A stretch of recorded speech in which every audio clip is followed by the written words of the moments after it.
Oklahoma U.S. Senator James Lankford says he is tired of Vice President Kamala Harris and her running mate, Minnesota Governor Tim Walz, pointing to him and his border bill on the campaign trail. It first happened in the presidential debate and then again in the vice presidential debate last night.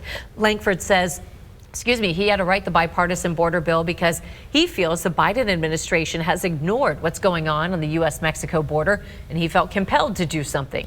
Here's what was said last night, followed by Lankford's response. Build the wall, re-implement deportations. We had the fairest and the toughest bill on immigration that this nation's seen. It was crafted by a conservative senator from Oklahoma, James Lankford. I know him. He's super conservative, but he's a man of principle, wants to get it done. It was very interesting for my wife and I to sit and watch the vice presidential debate and Tim Walz bring up my name specifically and talk about what we did in the border bill.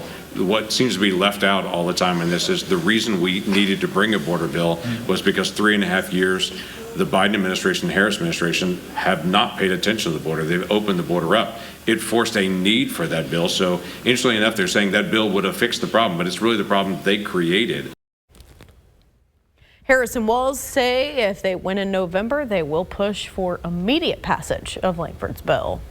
We do need to clarify that, be clear, I should say, that Lankford previously openly stated he does believe his bill would have passed, but it was killed by Republicans at the direction of former President Donald Trump, so they would have an issue to run on this year. They killed it. Ironically, not Democrats. Right.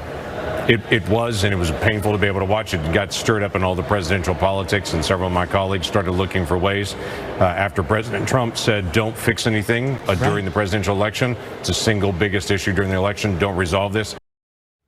If you haven't registered to vote in the presidential election, you still have time to do so. The deadline to register to vote is next Friday, October 11th. To register, you can go online using the OK Voter portal. You can do it by mail or in person at your local county election board.